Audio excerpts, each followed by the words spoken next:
Olá pessoal, meu nome é Anderson, um prazer recebê-los aqui no nosso canal. Hoje, 11 de agosto de 2022, faltando menos de 2 meses para o primeiro turno do processo eleitoral para presidente da República, governadores, senadores e deputados. Nós vivemos um clima político extremamente polarizado, de extremo antagonismo. Essas eleições provavelmente serão as mais problemáticas da nossa história recente, inclusive com risco real de incidentes nos termos daqueles que aconteceram nas eleições para presidente nos Estados Unidos entre Trump e Biden. Nós sabemos, de acordo com as análises, né, não é possível prever o futuro, claro, mas de acordo com as pesquisas e com as análises políticas, a possibilidade da terceira via ela desapareceu. Não há nenhum candidato que conseguirá quebrar esse clima de polarização entre o atual presidente pré-candidato, né, Jair Bolsonaro, e entre o ex-presidente Lula. A sociedade brasileira está dividida e os debates, as discussões, hoje, em razão das redes sociais, eles estão diluídos. Praticamente todos os nichos sociais, né, todas as classes, todos os ambientes, coisa que ficava muito restrita, né, a certos grupos, como imprensas, universidades, né, sindicatos, associações, em tempos menos conectados. Mas, enfim, hoje, em razão dessa realidade, o senso comum fala mais alto, não só no seio da sociedade geral, mas também em ambientes de debate onde o senso comum deveria ser ignorado, né? E nós vemos aí declarações absurdas e atrocidades, mas o que impera hoje são dois argumentos, basicamente, daqueles que estão alinhados, teoricamente, né, à direita. Eles dizem que, se por acaso o candidato da esquerda, né, o Lula vencer, será implantada uma ditadura socialista, né, nós nos tornaremos uma Venezuela gigante. E da outra ponta nós temos os eleitores, né, militantes de esquerda, afirmando que, se o Bolsonaro for reeleito, será implantado de fato um Estado fascista, né, totalitário aqui no Brasil. As duas afirmações, a mim, me parecem descabidas, mas elas ignoram que o real problema do Brasil nunca foi necessariamente governos à direita ou à esquerda, até porque não só no Brasil, mas em todas as democracias ocidentais, os cidadãos eles têm que se habituarem, né? Eles são habituados, na maioria dos países, a conviverem com o revezamento do poder de governos mais à esquerda, hora mais à direita, hora de centro. Isso faz parte do processo democrático. O revezamento do poder é salutar para a democracia. Mas desenvolveu essa ideia no senso comum, e eu pessoalmente acredito que o problema do Brasil não é um governo, não é uma gestão mais alinhada com princípios de esquerda, né? Com um Estado mais intervencionista, com repasse de renda, ou um governo mais à direita, que seria um governo mais ligado às liberdades individuais, com um Estado mais enxuto, com mais liberdade econômica. Eu acho que o real problema do país é um problema, na verdade, que ele castiga o país e da sua formação, que é o patrimonialismo, né? Que está instalado no Brasil desde a sua colonização e permanece até os dias de hoje. Na verdade, hoje ele se encontra mais forte e consolidado do que nunca. Então, aproveitando esse contexto, eu acho importante discutir com vocês essa questão do patrimonialismo brasileiro, que, no meu entendimento, é o problema mais grave da sociedade brasileira, né? É o maior empecilho para o desenvolvimento do Brasil. Mas antes de continuarmos, eu gostaria de pedir a você que, caso ainda não seja inscrito, que se inscreva no nosso canal, que curta nossos vídeos, que acione as notificações e que nos acompanhe aqui no YouTube. Nós temos basicamente 3 correntes que discutem o patrimonialismo no Brasil. Nós temos a principal, cuja referência, né, mais importante, é o Raimundo Faoro, escreveu o seu clássico sobre patrimonialismo, que é Os Donos do Poder, onde ele define o patrimonialismo como um estamento, né, uma espécie de classe burocrática de indivíduos que ocupam o poder ou de particulares que se aproximam do poder com o fim de obter vantagens, né? Vários pensadores seguiram essa linha, né, como Roberto da Mata, como o Florestan Fernandes, em contraposição a essa ideia, nós temos, por exemplo, Gessé de Souza, que diz que é um termo que é empregado de maneira anacrônica no Brasil, que nossos problemas são outros, eles derivam de questões como o complexo de vira-lata e uma série de clichês que colocam o Brasil, né, o brasileiro, numa situação de inferioridade. E outra ponta também, em contraposição, nós temos alguns pensadores marxistas, né, críticos marxistas, que dizem que, na verdade, não existe nada de Estado patrimonialista, o que existe, de fato, é apenas um Estado burguês, né, um Estado a serviço da classe burguesa, naquele raciocínio marxista bem antigo, né, bem inaugural, que dizia que o Estado é o comitê político da classe dominante. Mas o conceito principal estudado, e pessoalmente o que faz mais sentido, que eu acredito que faz mais sentido, é o do Raimundo Faolo, né? Que na verdade ele vai ter como referência o conceito de patrimonialismo empregado por Max Weber, que inicialmente trabalhou esse conceito nas suas análises dos impérios, dos estados nacionais, do feudalismo, onde que ele dizia que o patrimonialismo é exatamente a dissolução de limites entre o público e o privado, né? Não existe a coisa pública nos termos, né, nas condições que nós entendemos hoje, como um patrimônio que é de todo mundo e ao mesmo tempo não é de ninguém. E ele toma como referência, como exemplos perfeitos, os antigos impérios orientais, né, onde você tinha lá o rei, o monarca, o imperador, e ele distribuía poder, terras, riquezas para aqueles que estavam próximos, né, para as pessoas amigas. Que caracteriza, né, um mecanismo de poder bastante centralizado e que a formação do Estado português se deu de forma centralizada, né, no século XII, principalmente para combater aquelas invasões mouras que ocorreram no sul da Península Ibérica, e que no momento da colonização do Brasil, né, no século XVI, essa herança patrimonialista, né, onde o público se mistura com o privado, ela foi transferida para o nosso país, que estava em processo de formação. É muito visível esse argumento no processo de formação das capitanias hereditárias, né, a partir de 1534, onde a coroa, ela, através de cartas de doações, ela estabeleceu aquelas faixas de terra chamadas de capitanias hereditárias, né, para amigos, né, ou pessoas de confiança da coroa, só que como a coroa portuguesa não tinha recursos para promover, né, para financiar essa ocupação do território brasileiro, que se encontrava ameaçado, né, de invasão, principalmente por parte dos franceses,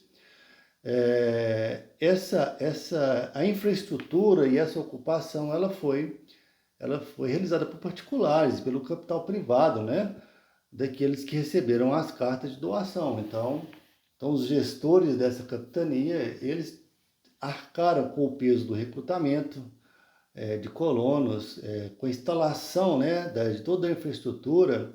Em razão disso, eles eram responsáveis também pela aplicação da lei e da justiça, de maneira que houve uma confusão muito grande no início da formação do Estado brasileiro, dessa mistura, dessa perda de limites entre o público e o privado. E esse processo ele perdurou, e na verdade essa relação promíscua entre público e privado, ela permanece até hoje. Existem alguns exemplos clássicos em diferentes momentos da história do Brasil, que vale a pena citar para que os colegas compreendam melhor. Por exemplo, a chegada da família real no Brasil. Né? Em 1808, a corte portuguesa ela veio fugida de Portugal em razão da invasão das tropas napoleônicas e vieram para o Brasil mais de 15 mil pessoas, entre nobres, cortesãos e funcionários da corte, e esse pessoal simplesmente desalojou a população do Rio de Janeiro. As melhores casas, né? A corte enviou emissários para a cidade do Rio de Janeiro antecipadamente e esses emissários foram nas melhores residências, nos melhores prédios e simplesmente deram ordem de despejo, né, para os moradores, dizendo que aquele imóvel seria ocupado provisoriamente por algum membro da corte. Um exemplo evidente do favorecimento dos amigos do rei, né, das pessoas próximas da coroa, em detrimento de particulares. Outro exemplo também bastante emblemático ocorreu aí no governo Vargas, né, depois daquela crise econômica de superprodução, a crise em 29, quando o Brasil, o maior exportador de café, responsável pelo abastecimento de 60% do mercado mundial, o café sofre perdas, né, de valor terríveis, e o Estado brasileiro ele compra o café, né, compra o excedente, né, os estoques excedentes dos produtores, dos cafeicultores, e destrói esse produto, né, queima. Existem reportagens interessantíssimas, né, sobre a queima do café, o cheiro de café no Porto de Santos, na cidade de Santos. E essa destruição é simplesmente para fazer que o valor da saca de café suba, né, uma tentativa de forçar o aumento do preço e salvar o cafeicultor, que eram, né, pessoas de relações, ou seja, o Estado brasileiro, com o dinheiro do contribuinte, ele favorece, né, o particular, o que o Celso Furtado depois chamou, né, de socialização do prejuízo, né, de socialização da miséria. E essas relações pouco republicanas, né, elas continuaram, apesar de acreditar-se que com a industrialização do Brasil, com o desenvolvimento econômico, essa prática patrimonialista ela desapareceria com o tempo, o que se mostrou uma mentira. Ela se encontra mais consolidada do que nunca, né? Numa democracia claudicante, vivendo um processo eleitoral problemático, onde as pessoas acreditam sinceramente que o problema é a esquerda, comunista ou a direita fascistoide, quando na verdade nós temos esse estamento, né, essa burocracia política e os amigos do rei, né, os empresários, os lobbies, né, os agentes de negociação, estão todos ali parasitando, né, as tetas do governo. E hoje a expressão mais visível do patrimonialismo no âmbito da política é o que nós chamamos de centrão, né? O centrão político, que na verdade não tem a ver com a teoria política de centro, né? Que seria uma vertente política que agregaria elementos da esquerda e da direita, mas no Brasil nem os partidos políticos prestam atenção à teoria política, né? Quanto mais o povo de maneira geral. E acontece que depois do processo de democratização, né, com a quantidade de partidos políticos que surgiram, o Brasil é o país mais fragmentado em termos de partidos políticos do mundo, são mais de 30. Hoje, para você formar uma base de governo, você tem que formar coalizões gigantes, né, com várias e várias legendas. Essas legendas que, em regra, não possuem alinhamento ideológico algum, e o fator aglutinador é sempre a expectativa de poder. Então, o que é o centrão? O centrão geralmente é composto por uma série de políticos, carreiristas, né?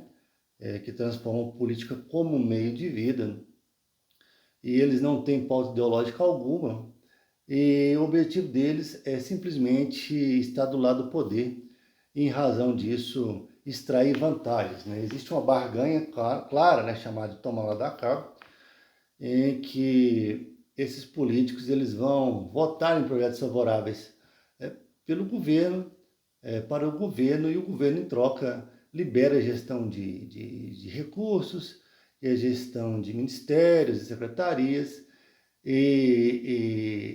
nessas vagas, né, públicas eles conseguem lá encaixar um primo, um amigo, um cabo eleitoral, alguém nesse sentido. E esse pessoal, na maioria incompetentes, né, não só os políticos, mas também os seus apadrinhados, eles drenam a energia do Estado brasileiro e o Brasil não consegue simplesmente arrancar. Nós podemos citar uma situação curiosa que está acontecendo nesse momento, né? Segundo as pesquisas de opinião que são divulgadas recentemente, aí, o ex-presidente Lula ele se encontra em vantagem, né? Então, com base nessas pesquisas, aparentemente, o Lula ele ganhará as eleições. Baseado nessa informação, políticos do Centrão, que hoje se encontram na base do atual presidente Bolsonaro, já começam a negociar nos bastidores com o PT. Por quê? Porque o PT começa a representar expectativa de poder, né? E como acontece naturalmente, o Centrão ele migra para onde está o polo de poder. Então, quanto mais o Bolsonaro se fragilizar, né, durante a campanha, mais o Centrão descolará, né, do seu governo e mais caminhará em sentido do ex-presidente Lula. E se o contrário ocorrer naturalmente, né, se por acaso não reviravolta nas pesquisas, né, nas análises e a campanha do presidente Bolsonaro se fortalecer, o Centrão ele regride desse comportamento e ele adere de vez ao governo Bolsonaro.